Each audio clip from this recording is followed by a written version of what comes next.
সুধীজন, ধর্ম মানে শুধু যাগযজ্ঞ আর এই হাজার হাজার লোক সংগঠিত নয়। ভাগবত সিদ্ধান্ত দিলেন ধর্ম হচ্ছে আচরণে। এরপরে ভাগবত বললেন, ওগো হরিনাম প্রয়োজন, ভাগবত অমৃত সংঘ প্রয়োজন,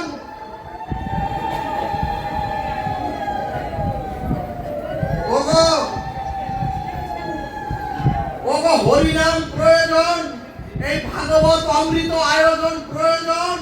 কিন্তু যদি শুধু আসরেই হরিনামের মধ্যে সীমাবদ্ধ থাকেন, আর যদি এই ভাগবত আচরণ, এই যে ভাগবত পাঠ শুনেই যদি এই পাঠের মধ্যে আলোচনার মধ্যে থাকেন, ভাগবত বললেন ধর্ম কখনোই আলোচনায় হরিনামে জাগৃত হয় না, ধর্ম জাগৃত হয় আচরণে। ভক্তগণ, ভাগবতের কোন আচরণই কিন্তু শ্রবণের জন্য নয়। যদি ভাগবত বলে পর স্ত্রীকে মাতৃজ্ঞান করো, এটা তো কোনো আলোচনা বা শ্রবণের বিষয় নয়, এটা হচ্ছে আচরণের বিষয়। যদি বলা হয় ভাগবত বলছেন তোমার সর্ব ইন্দ্রিয়গুলিকে অর্থাৎ রিপুগুলিকে সংযত করো, এটাও কোনো শ্রবণের বিষয় নয়, এটাও হচ্ছে আচরণের বিষয়। কিন্তু সুধীজন, আজ আমরা 24 প্রহর, আজ আমরা 56 প্রহর, আজ আমরা 5 দিন 7 দিন হরিনাম দিচ্ছি, ভাগবত আয়োজন করছি, কিন্তু সনাতনী হিন্দুর গৃহ মন্দিরে পারিবারিক ভাবে কতটুকু ধর্মের অনুশীলন হচ্ছে? ভক্তগণ, আমি একবার ভোর 5টায় ঘুম থেকে উঠে এক মুসলিম পাড়ায় হাঁটতে গিয়ে দেখলাম প্রায় 80% মুসলিম মহিলারা সকালের নামাজ শেষে তাদের সন্তানদের সাথে বসিয়ে কোরআন তেলাওয়াত করছেন। কিন্তু সুধীগণ, আমাদের মায়েরা, আমাদের সনাতনীদের কতজন মায়েরা সকালে ঘুম ভেঙে মঙ্গল আরতি করেন? কতজন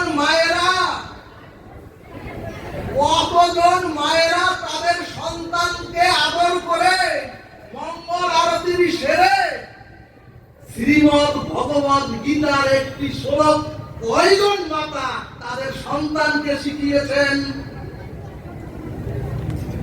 সুধীজন, ভাগবত বললেন, ওগো অনন্ত জন্মের তপস্যার সৌভাগ্যে সনাতনীর গৃহে জন্মগ্রহণ করার সৌভাগ্য হয়। কিন্তু সুধীজন, সেই সনাতনী হিন্দুদের সন্তানরা আজ সনাতন ধর্ম সম্পর্কে কিছু জানে না, তারা আজ ধর্ম ত্যাগ করে। অথচ এমন গৃহ নাই, কালী পূজা এমন গ্রাম নাই, শীতলা পূজা এমন মন্দির নাই, দুর্গা পূজা এমন জায়গা নাই, বাসন্তী পূজা হচ্ছে না।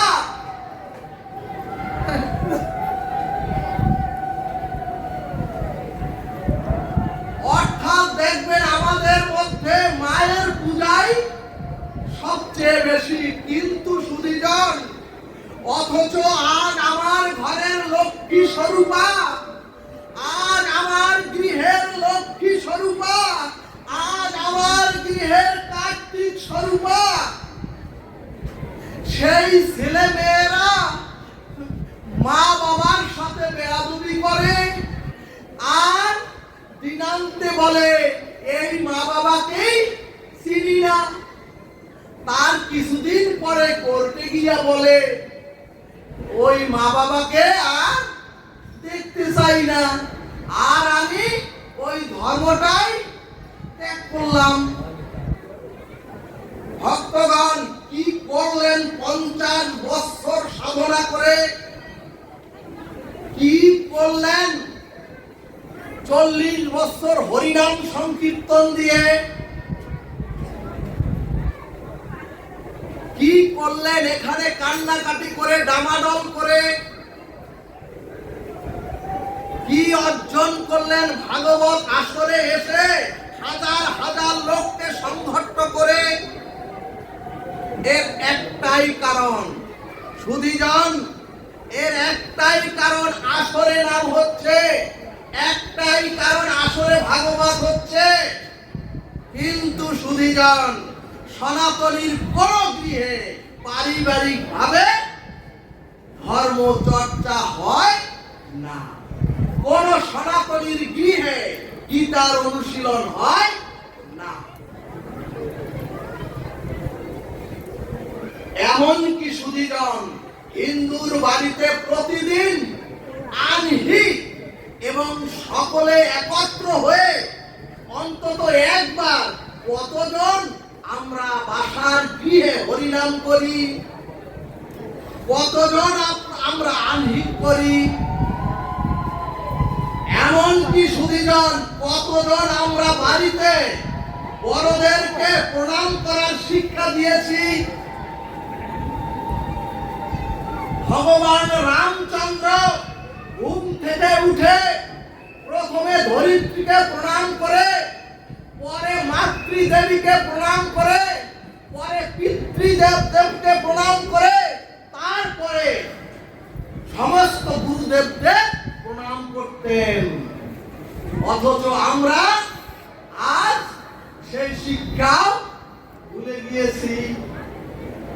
মৃত্যুর পরে সন্তানকে বলতে হয়, বলে যা এখন একটু চরণ ধৌত কর, তাও শিখিয়ে দিতে হয়। সুধীজন, প্রতিটি গৃহের মা যদি সকাল সন্ধ্যায় গৃহ মন্দিরে করতাল বাজিয়ে হরিনাম করেন, একদিন না একদিন আপনার পথভ্রষ্ট স্বামীও আপনার পিছনে এসে শান্তির জন্য বলবে। একদিন না একদিন বিকারগ্রস্ত আপনার সন্তানরাও শান্তির জন্য আপনার পাশে এসে বলবে। কাজী মায়েরা, আপনারা শুরু করুন। স্বামীর যদি ক্ষোভ থাকে, কষ্ট থাকে, ওই স্বামীও একদিন না একদিন ওই কাসর হরিনামের জন্য আপনার পিছনে এসে বসবে। আর যখনই বসবে, ওই ভগবানের দিব্য নামে ওই পরিবারের মধ্যে দিব্য আনন্দে ভরে যাবে। জয় নিতাই গৌর হরিবল। অতএব সুধীজন, একটু দীক্ষা শিক্ষা নিয়ে গৃহে ধর্ম চর্চা শুরু করুন। আমাকে আমার রাধা কুণ্ডের অনন্ত দান বাবাজি কানে ধর, করবি কিনা বল? আমি বলি, প্রভু করব। বল, তুই গিয়ে যা কুকুরের মতো ঘেউ ঘেউ করবি। দেখবেন আপনাদের গৃহেও যাদের কুকুর আছে, রাত্রে তো ঘেউ ঘেউ করে, আর আপনারা ভাবেন ও ঘেউ ঘেউ করে করুক, কিন্তু সকালে দেখবেন আপনারা আপনাদের গৃহ মন্দির থেকে কোনো কিছু চুরি হয়ে যাচ্ছিল। সেই জন্য ওই কুকুরটা আপনাদেরকে সজাগ করার জন্য ঘেউ ঘেউ করেছে। সুধীজন, ঠিক তদ্রূপ আমার মতো কুকুররা আপনাদের কাছে ঘেউ ঘেউ করছি কেন জানেন? আপনাদের জীবনের সময়ও চুরি হয়ে প্রত্যেকে আমরা মৃত্যুর দিকে একটু একটু করে এগিয়ে যাচ্ছি। সুধীজন, এজন্যই শ্রীমদ্ ভগবদ গীতা বললেন, ওরে শ্রদ্ধাবান লভতে জ্ঞানম, আসলেন যদি সংকল্প চিত্ত নিয়ে যদি প্রণতি করে ভাগবতকে না বসেন, কি শুনবেন? যদি শ্রদ্ধাটাই না থাকে, এজন্যই ভাগবত বললেন তোমরা শ্রদ্ধার সহিত শ্রবণ কীর্তন করো। ওগো, সারা রাত্র যদি অধরে বৃষ্টি ধরে আর যদি আপনি পাত্রটা অশ্রদ্ধায় ছুঁড়ে দেন আর যদি ওই পাত্রটা উপুর হয়ে পড়ে, সারা রাত্র বৃষ্টি পড়লেও অধরে বৃষ্টি ঝরলেও আপনার ওই উপুর করা পাত্রে এক ফোঁটা বৃষ্টি পড়বে না। ঠিক তদ্রূপ আজ এবং এই 2 দিন যে ভাগবত অমৃত রূপ বৃষ্টি ধরল, কিন্তু যদি আপনাদের অকৃত্রিম শ্রদ্ধা যদি না থাকে, তাহলে ভাগবত অমৃতের এক বিন্দু আপনার মধ্যে প্রবেশ করবে না। এজন্যই ভাগবত বললেন, ওগো হরি কথাতে শুধু আসলেই হবে না, ওগো হরি কথাতে এসে আমার জীবনের সমস্যার সমাধান অবশ্যই হবে।